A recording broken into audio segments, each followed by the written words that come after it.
Assalamualaikum warahmatullahi wabarakatuh. Bismillah, Bismillah, walhamdulillah, la haula wa la quwata illa billah. Allahumma salli wa sallim wa barik ala sayyidina Muhammadin wa ala alihi wa sahbihi ajma'in. Bersyukur kita kepada Allah Subhanahu wa taala, salawat dan salam senantiasa tercurah kepada baginda Rasul Muhammad sallallahu alaihi wasallam. Alhamdulillah, pagi hari ini sangat bahagia sekali karena bisa bersua, berjumpa, ya, temu kangen dengan Al Ustadz Rohiyat. Ya, beliau ini eh, dulu ya, karena kita aktif di satu yayasan, di masjid, ini sudah seperti ayah kita ini. Ya, sehingga tidak terlupakan kenangan bersama beliau. Alhamdulillah pagi hari ini malah diminta ngeteh di rumah beliau ini. Dengan suasana santai. Ini juga ada apa namanya ini, ditemani ikan-ikan yang suasana jadi adem rasanya ini. Apalagi beliau ini aktivis ya, kita katakan dari dulu beliau ini sangat semangat sekali di dalam dakwah ya, dakwah. Dan di usia beliau yang sudah hampir udah 81, Masya Allah, 81, tapi energiknya dan semangat dakwah ini tidak terkurangi. Jadi kalau seperti kita yang masih muda-muda ini kemudian loyo ya dalam hal ibadah, dalam hal kecintaan kita kepada Allah, kecintaan kepada Rasulullah, di dalam semangat juga untuk belajar tentang atau menggali tentang kesehatan dari Al-Qur'an ya. Ini kayaknya kita harus banyak belajar dari beliau karena salah satu aspek dakwah itu kan ada di sana tentang sisi-sisi kesehatan. Dan kita akan minta kepada beliau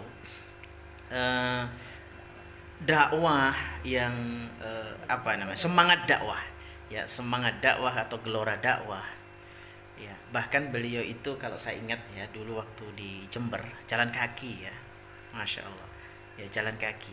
Kalau tempo hari saya mewawancarai sahabat beliau juga ya, Bapak Haji Arifin, itu juga sama ya. Jadi semangat untuk dakwah, semangat untuk li'la kalimatillah ini sungguh terbangun dari pribadi beliau, sehingga wajarlah kalau kemudian sampai usia beliau yang cukup senior ini sehat karena berawal dari pikiran ya. Jadi dakwah itu ternyata membuat pikiran menjadi tenang ya, dari tutur bahasa beliau, dari suasana suasana keseharian beliau, suasana beliau di dalam beraktivitas ya, itu terpancar ketenangan di wajah beliau ini. Kalau melihat wajah beliau ini ketenangannya luar biasa, sehingga inilah kemudian beliau menjadi sehat. Bismillah, kita akan minta kepada beliau nasihat, arahan, atau bahkan kemudian tausiah juga boleh ya, bagaimana kita bisa terus berdakwah agar bisa juga sehat seperti beliau, bisa tenang seperti beliau ini, dalam arti di usia-usia yang kita yang masih muda ini belum tentu sampai ke sana ya. Bismillah, kita minta kepada beliau. Monggo. Assalamualaikum warahmatullahi wabarakatuh. Waalaikumsalam warahmatullahi wabarakatuh. Alhamdulillah. Alhamdulillahilladzi allafa baina qulubina wa asbahna min ikhwana. Asyhadu an la ilaha illallah wa Muhammadan rasulullah. Allahumma salli wa sallim wa barik ala nabiyyina Muhammadin wa ala alihi wa ashabihi amma ba'd. Qala ta'ala fil karim, a'udzu billahi minasyaitonir rajim. Bismillahirrahmanirrahim.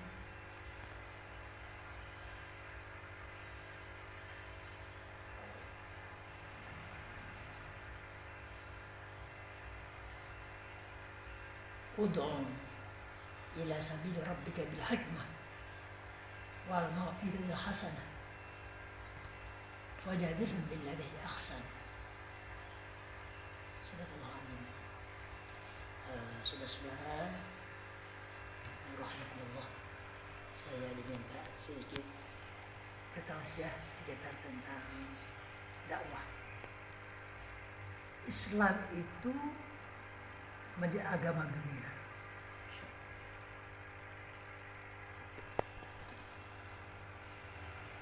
Bahkan agama yang sekarang sedang dipelajari oleh orang-orang yang dulu tidak mengenal Islam. Dunia Barat sekarang tengah aktif mempelajari agama Islam. Masya Allah. Islam dari awal dia masih sedikit asing, sekarang sekali lagi menjadi agama dunia. Pertanyaan, mengapa Islam menjadi agama dunia? Jawabannya singkat, karena Islam didakwahkan oleh Rasulullah dan oleh pengikutnya sampai sekarang. Di dalam Al-Quran bicara dakwah itu sudah terkonsep bagaimana berdakwah. Dalam Al-Quran ada seperti yang saya katakan tadi, Allah berfirman di An-Nahl 165, ud'u ila sabili rabbika bil hikmah wal mau'izatil hasanah wajadilhum billati ahsan. Inilah dakwah. Jadi bagi umat Islam sekarang yang memang benar-benar berdakwah dalam Islam, ya inilah caranya, metodenya. Panggillah ke jalan Tuhanmu bil hikmah, dengan hikmah. Jadi di sini kuncinya, dengan cara bagaimana berdakwah bil hikmah. Ud'u ila sabili rabbi bil hikmah. Ajaklah mereka itu ke jalan Tuhan dengan cara yang hikmah, bijaksana, arif.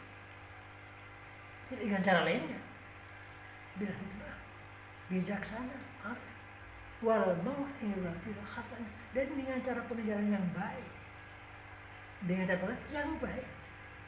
Wajadilhum billati ahsan, dan bermujadalah dengan cara yang paling baik. Dengan cara beginilah Islam menjadi agama yang bisa diterima di semua kalangan sampai sekarang dan sampai hari kiamat. Dengan cara begini sangat tidak benarkan kalau dengan cara-cara, sangat tidak pas kalau dengan cara di luar ini. Jadi Islam itu ya dengan cara Islam, dengan cara Islam, dengan cara bijaksana, dan semangat untuk berdakwah itu ada pada umat Islam. Umat Islam semua ada dai, semua umat Islam dai.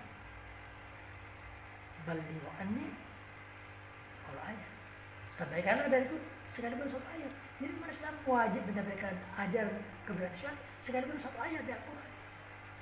Jadi semangat berdakwah itu harus ditumbuh kembangkan bagi tiap individu muslim, bagi tiap individu mukmin.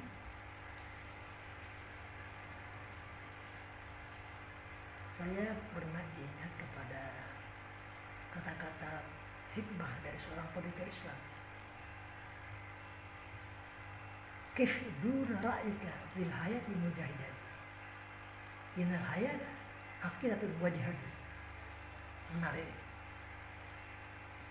Beri tegaklah kamu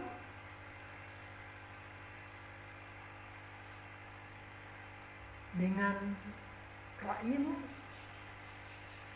sebagai seorang mujahid, sebagai seorang pejuang.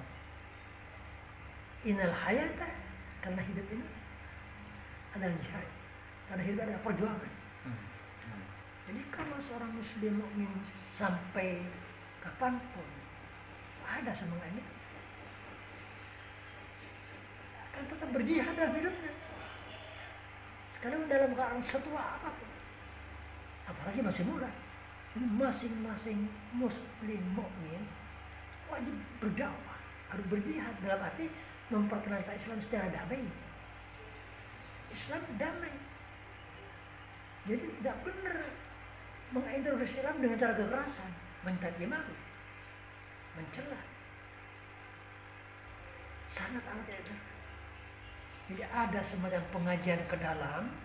Nah, ini kalau sudah sesama umat Islamnya dan sama-sama dalam artian persepsi sama, bisa bertangan besi, hitam putih. Kalau sudah pengajian keluar harus benar-benar damai. Menghindar dari cara-cara yang menyakitkan hati orang, apalagi mencela agama lain. Jadi kembali kepada semangat dakwah yang harus kita tumbuhkan di jiwa kita masing-masing. Inilah cara berdakwah itu kembali kepada konsep Quran. Ud'u ila sabili Jalanlah maksudnya ke jalan Tuhan dengan cara hikmah dan dengan pengajaran yang baik dan berargumen dengan cara yang baik.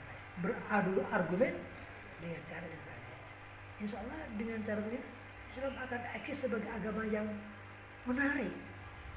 Sekarang ini kan tidak ada semacam pergeseran ini. Artinya Islam digalakkan dengan cara kekerasan. Amat tidak benar. Kembali kepada Al-Quran, berdakwah seperti dakwah Rasulullah, dakwah ulama-ulama salam dahulu, damai dan damai. Islam itu di saat itu kedatangan agama yang diharapkan oleh masyarakat Romawi, kedatangan umat diharapkan oleh masyarakat Persia. Sehingga dalam jangka singkat, benar-benar kedua negara adidaya ini berbondong-bondong beragama Islam. Bil hikmah. Saya ingatkan kepada kembali muda, biar kita berdakwah dengan cara-cara yang penuh kedamaian, dengan penuh toleransi. Dalam era seperti ini dituntut kita benar-benar dengan cara yang paling hikmah. Mohon maaf karena ini sudah setelah ini bicara sudah tidak lagi menggunakan kata-kata yang selektif. Sekali lagi semoga Allah mengampuni saya kalau selama sesingkat yang saya bicara kurang berkenan. Assalamualaikum warahmatullahi wabarakatuh. Waalaikumsalam warahmatullahi wabarakatuh. Alhamdulillah kita telah mendapatkan penuturan yang indah ya. Jadi dakwah bil hikmah. Jadi rupanya kalau kita bisa menyimpulkan tadi ya. Jadi cara sehat beliau, baik itu sehat pikiran, suasana hati, tentramnya beliau ini melalui dakwah. Ya, artinya dakwah ini sahabat jangan pikirkan harus semua jadi ustadz, tidak ya. Kita dakwah kepada diri kita sendiri, dakwah kepada istri kita, kepada anak-anak kita, cucu-cucu kita. Itulah dakwah. Dan inilah yang menjadi beliau ini sehat ini. Dalam arti karena kata kuncinya adalah dakwah bil hikmah tadi. Ya, jadi kita ajak anak kita, istri kita, sholatnya dengan cara bil hikmah gitu ya. Tetangga kita, orang-orang terdekat kita. Kalau bisa satu saat bikin pesantren ya bikin pesantren gitu ya. Atau bahkan yang lebih luas lagi. Nah, disitulah ketika kemudian kita ngajak atau berdakwah sesuai dengan keilmuan kita atau bahkan kemudian yang pokok-pokok dari Islam itu kita sampaikan kepada anak cucu kita, maka insya Allah akan tenang hati karena ala bidzikrillah tatmainul qulub. Karena dakwah ini adalah zikir juga. Kalau kita dakwah pasti otomatis ingat Allah. Nggak mungkin dakwah kok ingat yang lain, nggak mungkin. Pasti ingat Allah. Sehingga akan tenang hati. Kalau sudah tenang hati, imun kesehatan kita otomatis akan meningkat. Tidak usah diminta, sudah otomatis peredaran darah akan jadi lancar ya. Organ-organ tubuh juga akan semakin baik dan sebagainya. Sehingga dari situlah kita akan sehat walafiat zahiran wa batinan insyaallah. Matur nuwun sangat kepada Ustadz Ruhiyat atas diskusi atau atas arahannya supaya kita yang muda-muda ini bisa terus semangat berdakwah. Dari situlah insyaallah kita akan sehat secara zahir dan secara batin insyaallah. Dan mudah-mudahan semua sahabat semua yang saat ini mungkin lagi ada yang sedang sakit ya, kurang sehat, kurang fit, mudah-mudahan segera diangkat. Termasuk corona ini mudah-mudahan segera diangkat oleh Allah Subhanahu wa taala sehingga negeri kita terbebas dari corona. Kita semua dan keluarga disembuhkan oleh Allah Subhanahu wa taala insyaallah. Demikian sekiranya cukup dari saya dan wassalamualaikum warahmatullahi wabarakatuh.